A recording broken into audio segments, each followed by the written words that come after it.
Olá pessoal, sejam bem-vindos ao canal do Procurador. Eu sou Ricardo Cardoso e hoje eu vou falar sobre a última prova de Procurador Federal, foi a prova que eu fiz. Eu vou mostrar um pouco da dinâmica da prova, como é que ela acontece, vou mostrar a minha prova em específico, como é que eu recorria das questões, etc. Vou falar um pouco também sobre o custo de fazer esse concurso e vamos entrar a fundo no concurso de Procurador Federal.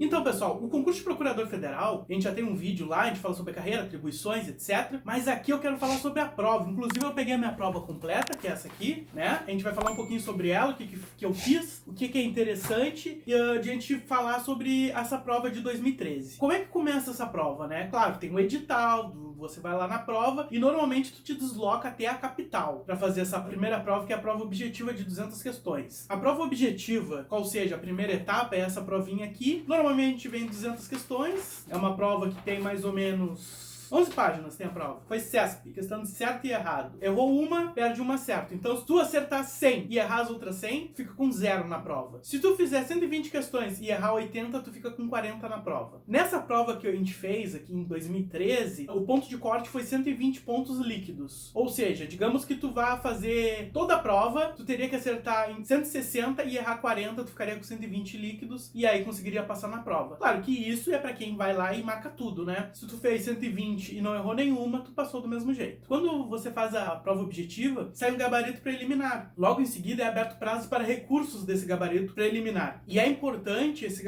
o recurso contra esse gabarito, porque se você errou a questão, você não perde um ponto, você perde 2. Por quê? Porque se a questão estava errada e ela era para ser certa, tu além de recuperar teu desconto de 1 ponto, tu passa a ganhar 1 ponto. Logo, tu ganha 2 pontos. Então, se tu fez 118 na prova de Procurador Federal em 2013, e você conseguiu reverter uma questão no gabarito, você fez o 120 e passou para outra fase. O que muda toda a história dali em diante. Eu sempre costumo recorrer das provas objetivas, costumava recorrer, e aqui está o meu recurso. Eu fiz um recurso de 2 páginas contra a prova objetiva. Eu não lembro se eu ganhei alguma coisa, mas eu sei que depois eles alteraram. Aqui não foi uma alteração tão pequena assim, ó. Todas essas questões aqui foram alteradas no gabarito. Então é importante que tu lide bem também com o recurso. É sempre importante recorrer, que a gente acha que está errado, porque os recursos serão interpostos de qualquer jeito, né? Tem muita gente que vai ficar de fora, vai interpor recurso, e tá de fora e vai entrar, e tem muita gente que tá dentro e vai sair. Então, eu sempre interpus os meus recursos contra todas as provas. Vocês vão ver que eu recorri em todas as fases do concurso. Aí, passada a primeira fase, o gabarito preliminar, recurso, gabarito final, tem a segunda fase. O que é a segunda fase? A segunda fase é uma prova discursiva, né? Então, o que é essa prova discursiva? Ela é basicamente uma prova que tu vai ter que escrever, etc e tal. E aí eu vou mostrar a minha prova para vocês. Era uma prova de...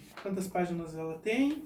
Na verdade, ela não tem página porque elas são 3 questões objetivas, né? E uma peça. Essa aqui é a do parecer. Então, ele te dá um caso e tu tem que escrever um parecer. Aí temos 5 páginas para te escrever o teu parecer, né? Isso durante um turno, e responder as outras 3 questões. Aqui era um caso de intervenção federal, o segundo caso era de previdenciário, e o terceiro caso era sobre o equilíbrio orçamentário, sobre forma de suprir a elaboração da LOA e eventual desequilíbrio de receitas e despesas. Esclareça em que consiste o superávit primário previsto na Lei de Responsabilidade Fiscal.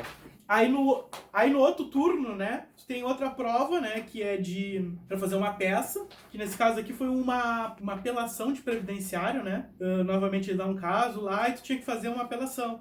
E aí tinha, se vocês conseguem ver aqui, 150 páginas também.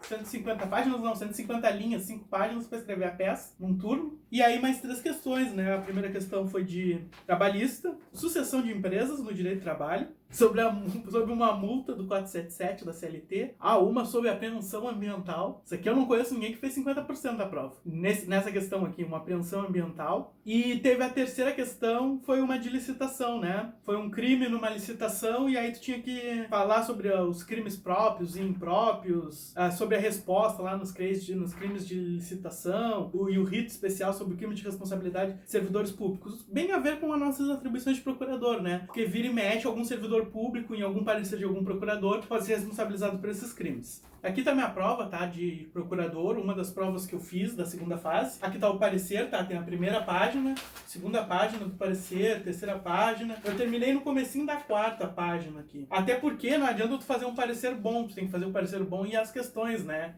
Tem que ser, ali no dia da prova, tu tem que ser rápido. Aí a minha primeira questão discursiva, eu falo da Constituição, e aí aqui eu já falo já da aposentadoria por invalidez. Aqui é o de equilíbrio orçamentário. Aí tá a nossa provinha aqui, a primeira prova de um dos turnos, tá? Pode ver que são 9 folhas, né? Mais outra prova de 9 folhas, que é a do fazer a peça, que tá o começo da minha peça, tá? Esse aqui é o meu espelho mesmo que a CESP nos dá, né? A peça aqui, ó, escrevendo a peça, terceira página aqui, quarta página aqui, Procurador Federal assinando de novo, né? Aí as questões discursivas, né? A gente vai escrevendo, então assim, ó, pode escrever até 18 páginas, né? Uma segunda fase em um dia, tá? Tem que estar preparado, escrever 18 páginas em um dia sobre estresse e tendo que botar dispositivos legais, até porque isso que é interessante falar para vocês. Para quem não sabe, a prova de segunda fase ela é de consulta, né? E os gabaritos exigem que tu bote os dispositivos legais. Então, por exemplo, eu usei estes 3 livros, tá? Que eram livros específicos. Como vocês viram, tinha questões de...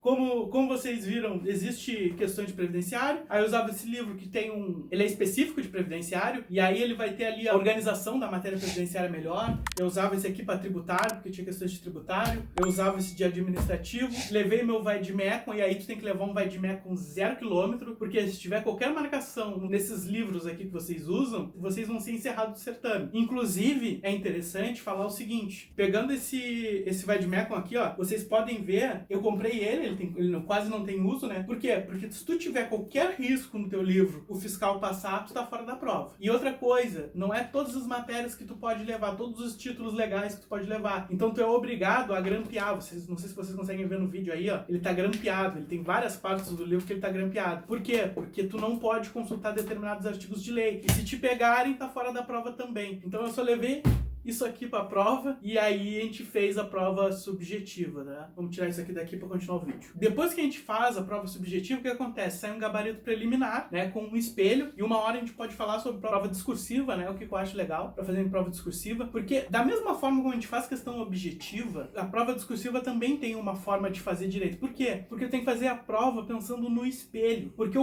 a pessoa que vai fazer a correção, ela tá com o espelho em cima da mesa e com a tua prova do lado, e ela vai batendo o olho no espelho, vai batendo o olho na tua prova e vai fechando o espelho. Às vezes uma prova que é relativamente medíocre, mas tá redondinha com o espelho, pontua alto, e a tua prova que é extremamente técnica, mas não tá redondinha igual com o espelho, não pontua tanto. Então, sempre tem que estar pensando no espelho. Aí esse aqui era o espelho da nossa prova, né? E aí ele tinha mais ou menos a organizaçãozinha assim, ó. Apresentação do texto, desenvolvimento do tempo, viabilidade da deflagração do PAD por denúncia anônima, referência à jurisprudência, tá aqui no espelho. Aí eles te davam até 10,50. Regularidade da composição da comissão processante, referência à jurisprudência, mais 10,50. Ou seja, nesses 2 itens aqui, se tu já não citasse jurisprudência, tu já tava fora. Não que tava fora, mas tu tinha tomado um belo desconto. E assim vai. Vamos aqui, ó, vamos evoluindo.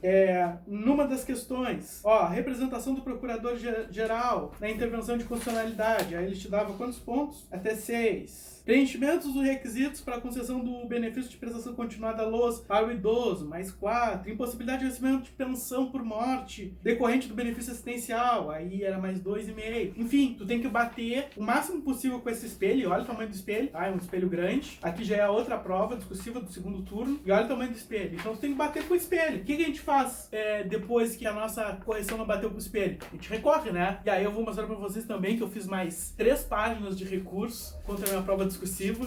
Aqui estão as 3 páginas, os documentos das 3 páginas, né? Não tive tanto êxito nesse recurso. Algum ponto eu ganhei, porque eu me lembro que eu sempre ganhava, mas não foi nada assim demais, mas em concurso público 1 ponto é a diferença de estar lá no interiorzão do norte para estar no interiorzão de Santa Catarina, né? Do Mato Grosso do Sul, ou até o interior de Minas Gerais, enfim. Depois que a gente faz essas 2 fases, né? No caso a minha primeira fase e segunda fase foram realizadas no mesmo final de semana. Então tu passa na prova objetiva, e se tu passar, eles aproveitam e corrigem a tua prova subjetiva, né? Que é a prova discursiva. E aí é realizado realizado o que a gente chama de inscrição definitiva. A gente faz como se fosse uma inscrição melhorada pro concurso. E aí a gente leva documento, mostra que é bacharel em direito, etc e tal. E aí, aprovada a tua inscrição definitiva, que muita gente rodou na inscrição definitiva, acredite se quiser, e aí tem que interpor recurso e já fica lá apavorado que tu vai sair na prova oral porque tu não levou um documento autenticado e não sei o quê. E eu vou fazer um vídeo só sobre isso e porque eu gastei tanto dinheiro no meu concurso de procurador, porque eu autenticava tudo. Tudo que tu imagina eu levava autenticado. Eu gastei R$300 em cópia autenticada no cartório numa das vezes que eu precisei levar documento pro concurso da AGU. E depois, o que acontece depois da inscrição definitiva? Acontece a prova oral, e ela não é mais na capital, ela é em Brasília. Inclusive, a minha banca tava o procurador-geral na época, né, o Marcelo Siqueira, que hoje ele é assessor do Guedes, né, do Paulo Guedes, né, no Ministério da Economia. E nessa prova, é uma prova muito difícil, né, porque as pessoas normalmente não... A gente não é preparado para ser perguntado sobre coisas extremamente complicadas, porque assim,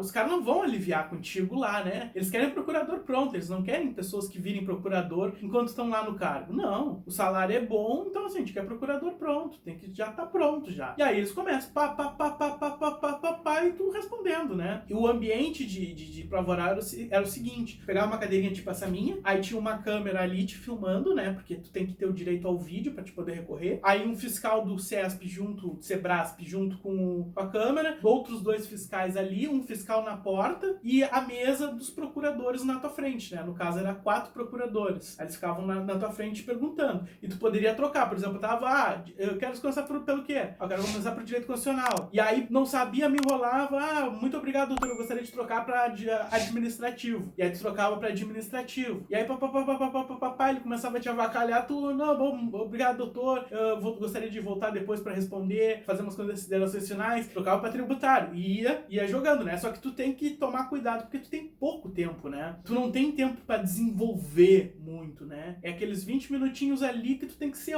dinâmico, porque os caras vão te fazer 3, 4 perguntas e tu tem que responder tudo e tem que estar dentro do gabarito do teu examinador pra ele te dar a pontuação máxima. Então ele vem e te pergunta sobre uma reintegração de posse. E te pergunta A, B, C, D. Ele quer te enquadrar no gabarito pra ele te dar 10 num item, 6 no outro, 8 no outro. E se tu não souber, tu vai perdendo pontos naqueles itens. Mas aí se tu não sabe, tu não fica enrolando. Tu troca pra outro pra te pontuar mais na outra matéria. E aí aqueles 20 minutos passam em 30 segundos. A prova é, de certa forma, desesperadora, né? Às vezes te pergunta até pra te testar coisas que tu não tem a menor ideia, assim. Coisas absurdas, assim. Só pra te testar, pra ver se tu cede a pressão e tal. Essa é a nossa realidade, entendeu? No dia a dia vai ter pressão das mais malucas possíveis e tu não pode ceder, tu tem que te manter firme, tu não vai tá numa reunião super importante e aí tu vai lá, não sei, se levanta a reunião, sai, entendeu? Então aquele momento é o momento pra ver se tu aguenta a pressão, entende? Muitas vezes tu tá lá, tu acha que rodou e tu passou na prova oral. Porque o cara, ele viu, não, peraí, esse cara, por mais que foi difícil pra ele segurou. E com o tempo ele vai dominar a pressão e tal, porque é uma nova realidade, né? A realidade de estrutura pública, de citações milionárias, etc e tal. Dessa prova eu também fiz recursos, né? Então, na verdade tem um gabarito, né? Saiu um espelho provisório da prova oral, esse espelhinho aqui, né? E aí tu tem que bater o que tu falou no vídeo com o que tem nesse espelhinho. E aí o que a gente faz? A gente faz aquele recursinho maroto, né? A gente faz o recursinho, né? Meu recursinho em 3 páginas. Se vocês notarem,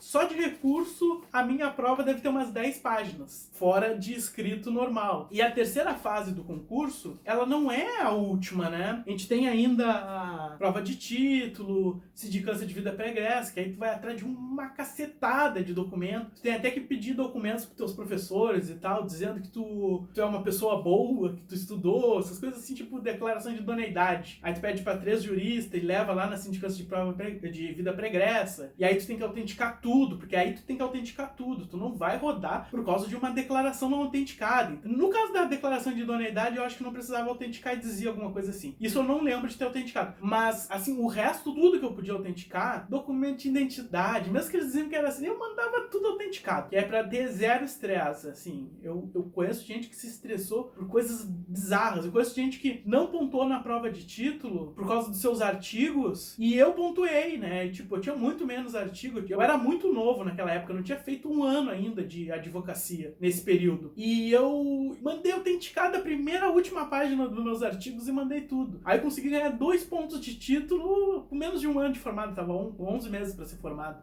11 para 12 meses de formado na advocacia, né?